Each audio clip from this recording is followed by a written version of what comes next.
الحمد للہ الذی ابدع الافلاک والاردین والصلاة والسلام علی من قال کنت نبیا وآدم بین الماء والتین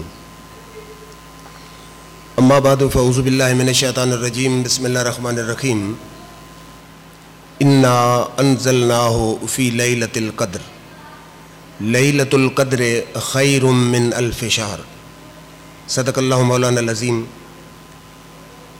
معزز حضرات،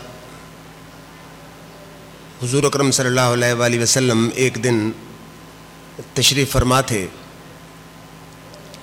پہلی امتوں کی عمروں کا ذکر ہوا اور کسی صحابی نے یہ بات کی کہ پہلی امتوں میں ایک شخص تھا جس نے 1000 مہینے تک دن میں جہاد کیا اور رات کو وہ اللہ کی عبادت کرتا تھا۔ تو حضور اکرم صلی اللہ علیہ وآلہ وسلم نے جب یہ سنا تو آپ کے دل پر بوجھ آیا، اس لحاظ سے بوجھ آیا کہ پہلی امتوں کی عمریں 900 سال، 800 سال، 1000 سال، تو میری امت کی جو اوسط عمر ہے وہ کم ہوگی، تو عمل میں پہلی امتوں کے لوگوں کا وہ مقابلہ کیسے کریں گے؟ تو جب حضور اکرم صلی اللہ علیہ وآلہ وسلم کے ذہن میں خیال آیا تو میرے رب، اب یہ حضور صلی اللہ علیہ وآلہ وسلم کے دل کا بوجھ یا پریشانی یہ کوئی ایک عام آدمی کے دل کا بوجھ یا پریشانی تو ہے نہیں، حضور اکرم صلی اللہ علیہ وآلہ وسلم اللہ کے محبوب ہیں۔ تو اللہ تعالیٰ نے فوراً جبریل کو بھیجا اور فرمایا کہ اے میرے حبیب، آپ پہلی امتوں کی عمروں کے حوالے سے پریشان نہ ہوں۔ پہلی امتوں میں ایک شخص اگر 1000 مہینے تک عبادت کرتا تھا تو پھر ہم اسے 1000 مہینے کی عبادت کا ثواب عطا فرماتے تھے، اور آپ کی یہ ثواب کا پیمانہ تو ہمارے پاس ہے، ہم جتنا چاہیں ثواب عطا فرما سکتے ہیں۔ تو آپ کی امت میں ہم ایک رات آپ کی امت کو ایسی دے دیں گے کہ عبادت وہ ایک رات کریں گے، ثواب ہم انہیں 1000 مہینے کی عبادت کا عطا فرما دیں گے۔ تو جبریل یہ صورت لے کر آیا، انا انزلناہ فی لیلۃ القدر، کہ ہم نے لیلۃ القدر میں اس قرآن کو نازل کیا۔ انا انزلناہ فی لیلۃ القدر وما ادراک ما لیلۃ القدر، تجھے کیا پتا کہ لیلۃ القدر کیا ہے؟ لیلۃ القدر خیر من الف شہر، یہ لیلۃ القدر جو ہے یہ 1000 مہینے کی عبادت سے افضل و اعلیٰ ہے۔ یہ تو تھا قرآن۔ اب حضور اکرم صلی اللہ علیہ وآلہ وسلم کا فرمان ہے کہ تحروا لیلۃ القدر فی الوتر من عشر الاواخر من رمضان، کہ لیلۃ القدر کو رمضان کے آخری عشرے کی طاق راتوں میں تلاش کرو۔ تحروا تلاش کرو، لیلۃ القدر کو من الوتر طاق راتوں میں، من العشر الاواخر آخری عشرے کی طاق راتوں میں تلاش کرو، یعنی 21ویں کی رات، 23ویں کی رات، 25ویں کی رات، 29ویں کی رات، یہ راتیں طاق راتیں جو ہیں آخری عشرے کی، ان میں کسی بھی رات لیلۃ القدر ممکن ہے، ہو سکتی ہے۔ پھر حضور اکرم صلی اللہ علیہ وآلہ وسلم کا فرمان ہے کہ من قام لیلۃ القدر ایمانا و احتسابا غفر له ما تقدم من ذنبہ، کہ جو شخص لیلۃ القدر کو پالے اور خلوص اور اللہ کی رضا کی خاطر اس رات میں قیام کرے تو اللہ تعالیٰ اس کی زندگی کے پچھلے تمام گناہوں کو معاف فرما دیتا ہے۔ بہت بڑی فضیلت ہے کہ جو اس رات میں قیام کرے اور اس رات کو پائے، یعنی وہ رات لیلۃ القدر ہو تو پھر اللہ تعالیٰ اس کی زندگی کے پچھلے تمام گناہوں کو معاف فرما دے گا۔ اور دوسری حدیث ہے کہ من یقم لیلۃ القدر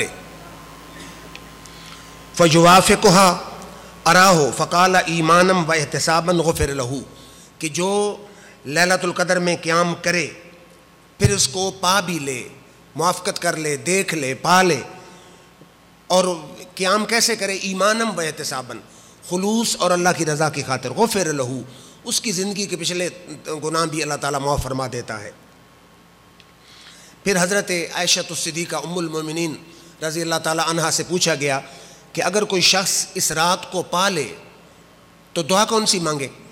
تو حضرت ام المومنین عائشہ الصدیقہ نے یہ حضور صلی اللہ علیہ وسلم نے انہیں بتایا تھا، تو انہوں نے کہا کہ دعا یہ مانگے، اللہم انک عفو تحب العفو فاعف عنی، یا اے اللہم انک عفو، اے اللہ تو معاف کرنے والا ہے، تحب العفو تو معافی کو پسند کرتا ہے، فاعف عنا یا فاعف عنی تو ہمارے گناہوں کو بھی معاف فرما، اے اللہ تو معاف کرنے والا ہے، معافی کو پسند کرتا ہے، ہمارے گناہوں کو بھی معاف فرما۔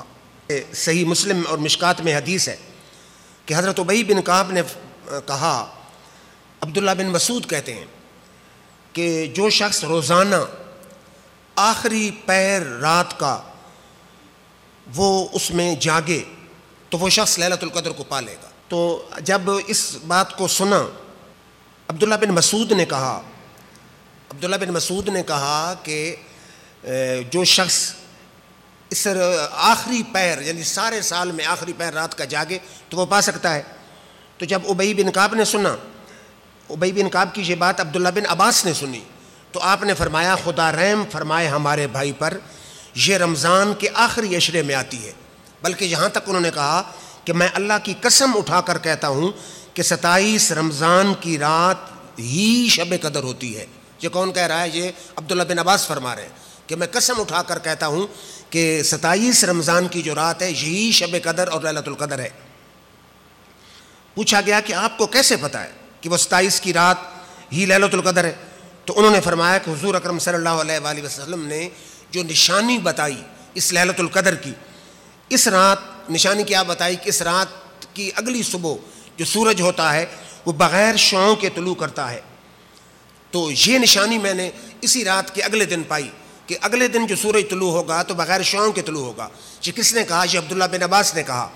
تو اب دوسرے صحابہ نے کہا کہ ممکن ہے کہ انہوں نے جس رات لیلۃ القدر کو پایا ہو وہ 27ویں کی رات اور صبح سورج بغیر شعاؤں کے طلوع ہوا ہو، یعنی یہ ضروری نہیں، دوسرے صحابہ کا یہ خیال ہے، ضروری نہیں کہ 27 کی رات ہو، یہ ان کا اپنا خیال ہے، اور ہو سکتا ہے جس رات انہوں نے دیکھا ہو وہ 27 کی رات ہو اور اگلے دن صبح جو ہے وہ سورج بغیر شعاؤں کے طلوع ہوا ہو۔ بہرحال ایک نشانی اس کی یہ بھی ہے کہ اگلے دن جو سورج طلوع ہوتا ہے اگر وہ رات لیلۃ القدر ہو اور اگلے دن جو سورج طلوع ہوگا تو بغیر شعاؤں کے طلوع ہوتا ہے۔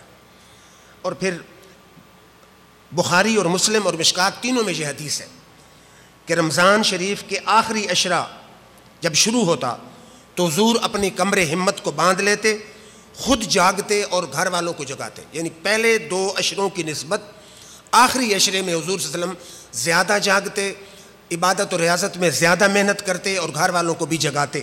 اور یہ مسلم شریف کی حدیث ہے کہ حضور اکرم صلی اللہ علیہ وآلہ وسلم، حضرت عائشہ فرماتی ہیں کہ سرکار دو عالم صلی اللہ علیہ وسلم جس قدر رمضان کے آخری عشرے میں عبادت اور سخاوت کرتے تھے کسی اور مہینے اور کسی عشرے میں نہیں کرتے تھے، یعنی اس آخری عشرے میں جتنی عبادت اور سخاوت ہمارے آقا جناب محمد مصطفیٰ علیہ تحیۃ و ثنا فرماتے تھے سارے سال میں کسی عشرے میں کسی دن میں اتنی نہیں فرماتے تھے۔ تو خود اندازہ لگائیں کہ اس آخری عشرہ، علماء یہ کہتے ہیں کہ سارے سال میں رمضان برکت والا، پھر رمضان کے پہلے عشرے میں دوسرا عشرہ برکت والا، پھر دوسرے عشرے سے تیسرا عشرہ برکت والا، تو تیسرا عشرہ جو ہے یہ پورے سال کا گویا کہ ایک نچوڑ ہے۔ پھر اس میں جمعۃ الوداع کی تو شان ہی نرالی ہے، یعنی اس کا نچوڑ پھر جمعۃ الوداع ہے۔ پھر لیلۃ القدر جو ہے قرآن میں 3 مقامات پر اللہ نے اس کا ذکر فرمایا ہے۔ سورۃ الدخان میں ہے کہ حامیم والکتاب المبین انا انزلناہ فی لیلۃ مبارکہ، یہ بھی اسی لیلۃ القدر کے حوالے سے ہے۔ پھر سورۃ بقرہ میں ہے کہ شہر رمضان الذی انزل فیہ القرآن، پھر فرمایا سورۃ قدر میں کہ انا انزلناہ فی لیلۃ القدر، یعنی 3 دفعہ کہ اس کے ذکر کے اشارے اور ذکر اس کا موجود ہے اس لیلۃ القدر کا۔ پھر قدر کا معنی کیا ہے؟ قدر کا معنی ہے تنگی، تنگ ہو جانا۔ تو یہ مفہوم اس رات میں کیسے فٹ آتا ہے؟ تو مفسرین کہتے ہیں کہ اس رات اتنے فرشتے زمین پر نازل ہوتے ہیں کہ زمین تنگ ہو جاتی ہے، کوئی جگہ ہی نہیں رہتی کسی اور کے قدم رکھنے کی، ساری جگہ پر فرشتے ہی فرشتے ہوتے ہیں، زمین تنگ ہو جاتی ہے فرشتوں کے اس میں آنے کی وجہ سے، اس لیے اس کا نام ہے لیلۃ القدر، تنگی والی رات۔ یا قدر کا معنی عزت، منزلت، شان، یعنی جس رات میں قرآن آیا اس قرآن کی وجہ سے اللہ تعالیٰ نے اس رات کو عزت اور عظمت عطا فرما دی۔ اب مقام غور ہے نا کہ اس رات کو عزت کیوں ملی؟ کہ اس رات میں قرآن آیا۔ تو جس رات میں قرآن آئے اگر وہ رات 1000 مہینے کی عبادت سے افضل و اعلیٰ ہے تو جس گھرانے پہ قرآن آیا اس گھرانے کا حال کیا ہوگا، اور پھر جس ذات کے دل پر قرآن آیا اس ذات کی عظمت کا حال کیا ہوگا۔ اس لیے شیخ محقق شیخ عبدالحق محدث دہلوی فرماتے ہیں کہ ہم لیلۃ القدر کی عظمت کو سلام کہتے ہیں کہ اس رات، ایک رات کی عبادت 1000 مہینے کی عبادت سے افضل ہے۔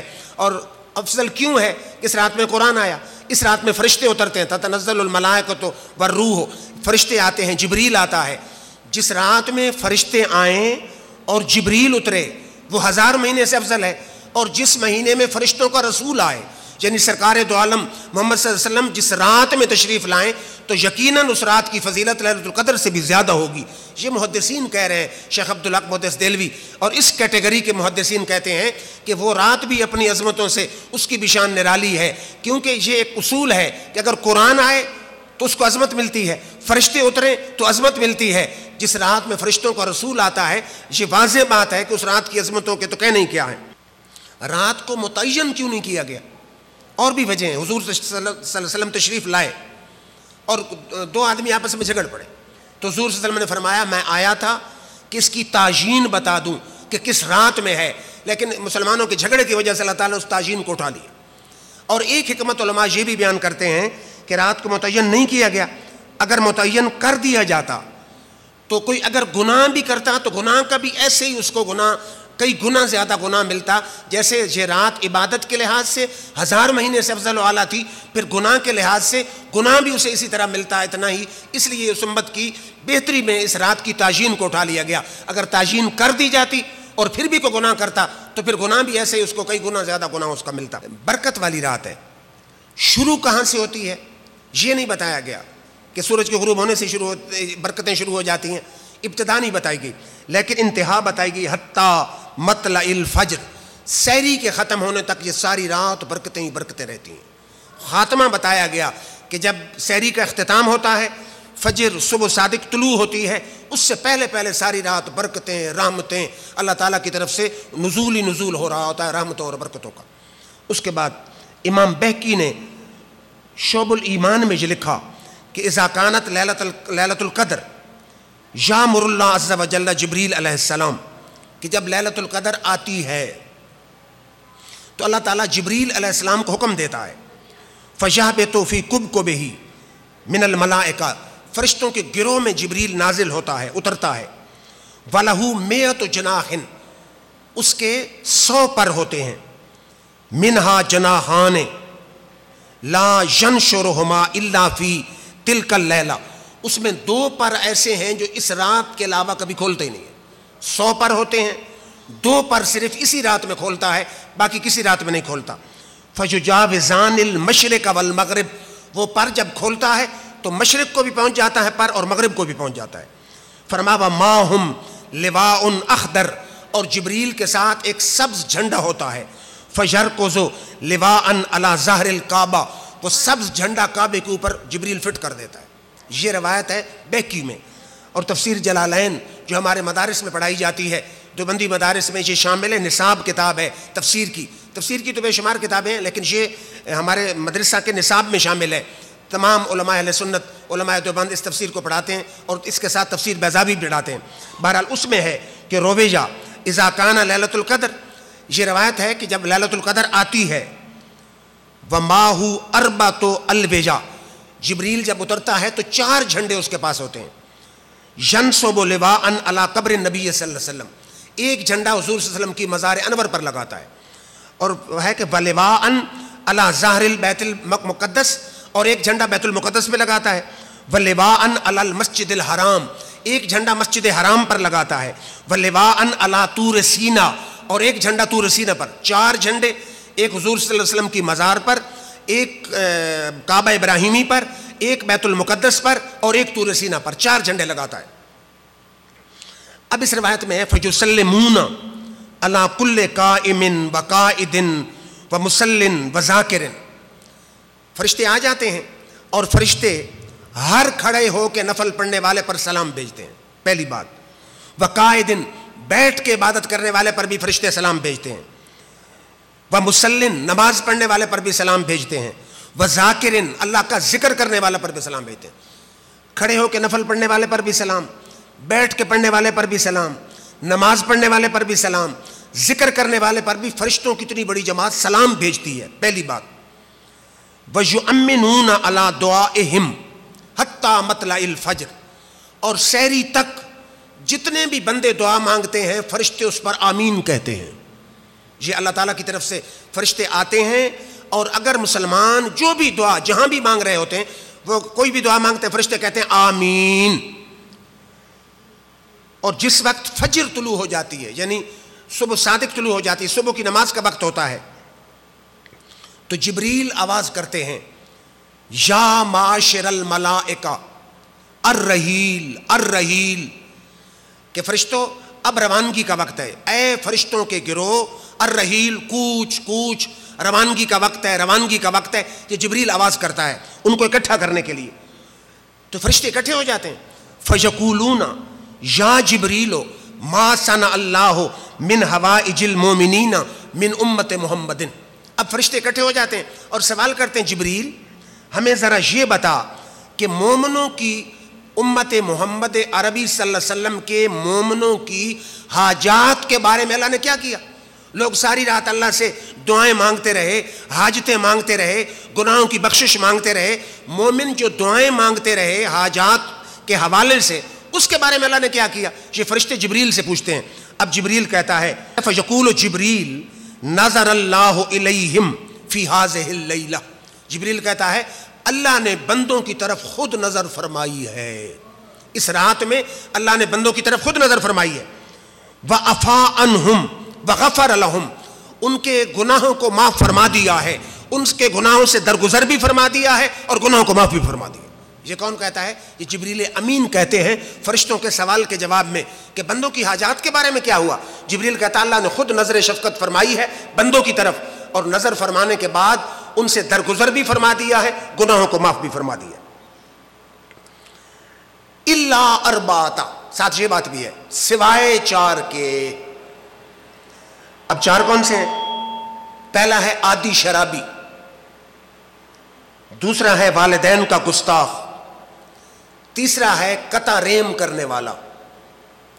والدین کا گستاخ آپ سمجھتے ہیں، عادی شرابی یعنی جس کی عادت بن چکی ہے شراب پینا، دو.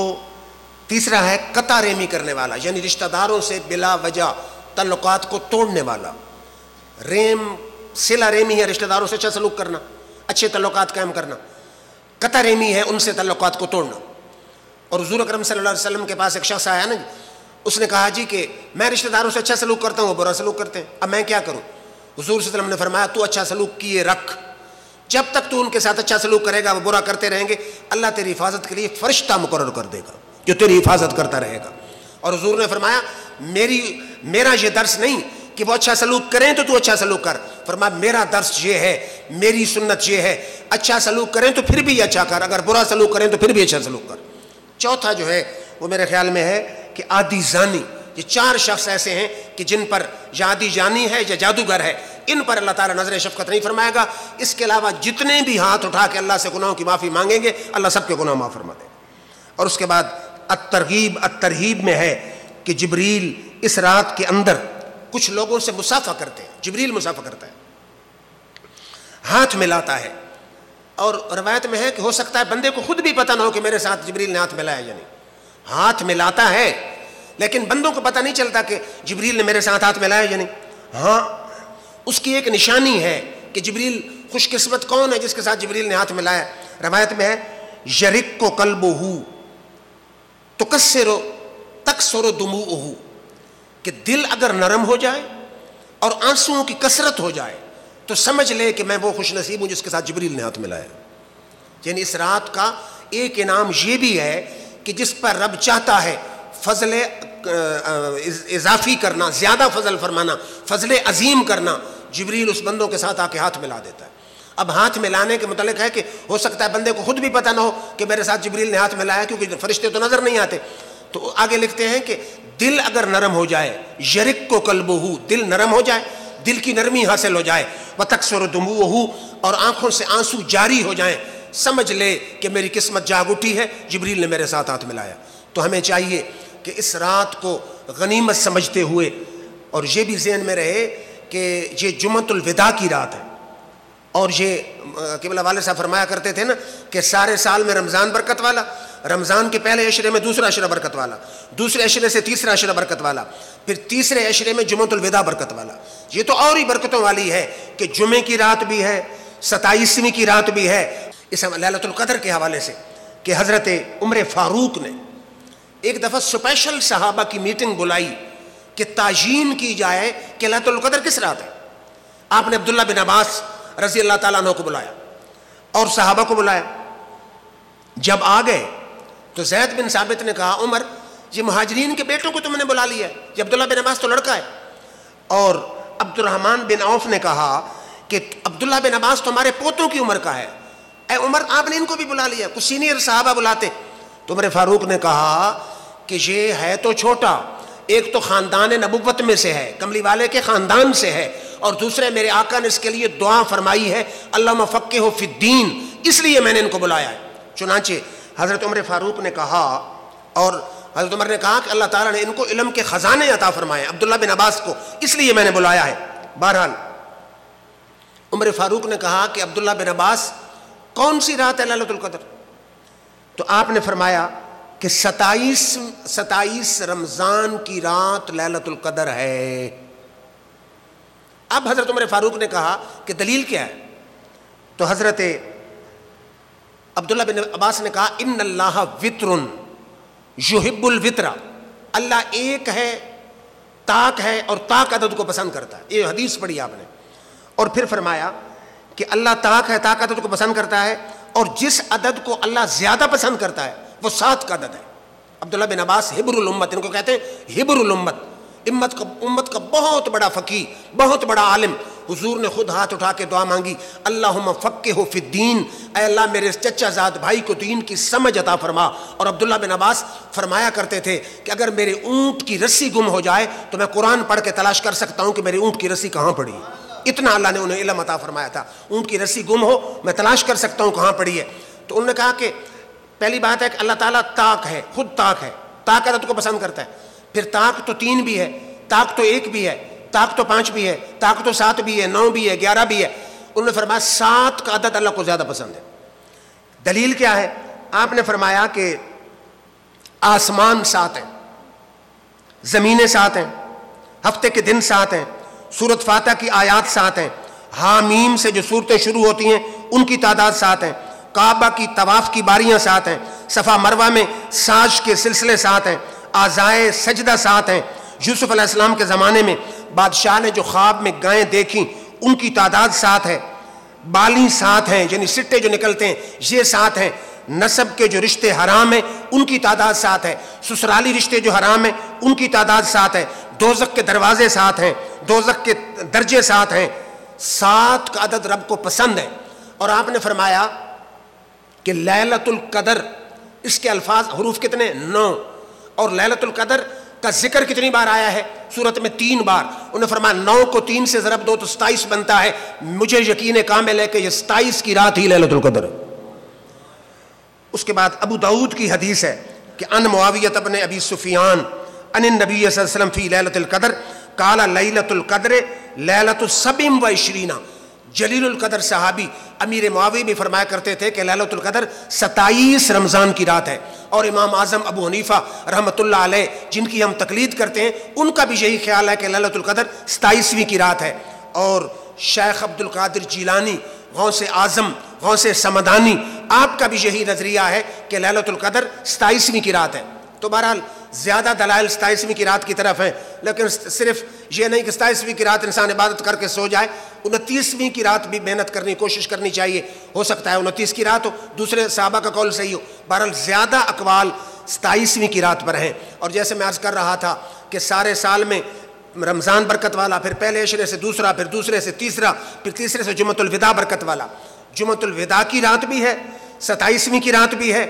اور لوگوں کے اعتراضات کو آپ نہ دیکھیں، مجھے حیرانی ہوتی ہے کہ وہ جی نماز تسبیح کی جماعت، دوسرے حضرات اکثر یہ اعتراض کرتے ہیں سیال شریف میں آپ کو پتہ ہونا چاہیے کہ 15 شعبان کو 100 رکعت نماز نفل با جماعت پڑھائی جاتی ہے، 100 رکعت۔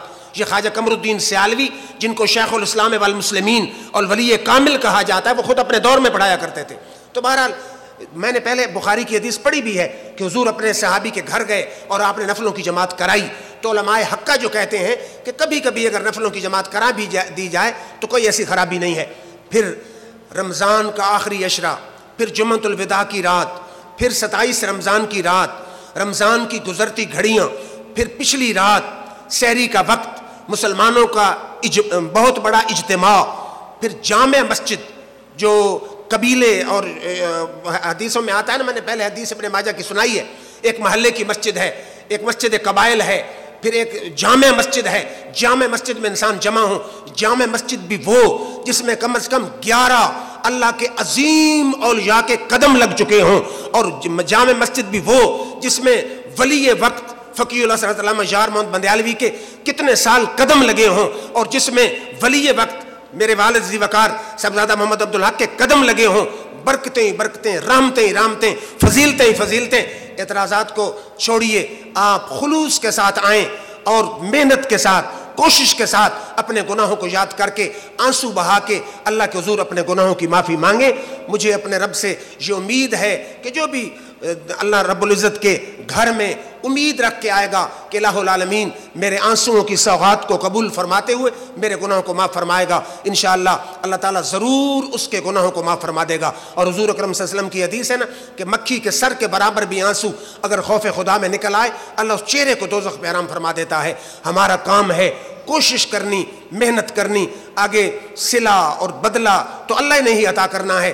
چلو گناہ اللہ تعالیٰ قادر ہے، کیوں نہیں معاف کرے گا؟ قرآن میں اللہ تعالیٰ فرماتا ہے نا کہ اذا سالک عبادی انی فانی قریب، کہ جب بندے میرے بارے میں سوال کریں تو میں ان کے قریب ہوں۔ اجیب دعوت الداع اذا دعان، جس وقت بھی بندے مجھ سے سوال کرتے ہیں میں اسی وقت ان کی حاجت کو پورا کرنے کے لیے تیار ہوں۔ اور یہاں یہ بھی نہیں ہے کہ میں بہت بڑا گناہ گار ہوں، اللہ کے خزانوں میں کوئی کمی نہیں، وہ جتنے گناہ بھی ہوں وہ اگر چاہے رحم فرمانے پہ آئے تو معاف فرما سکتا ہے۔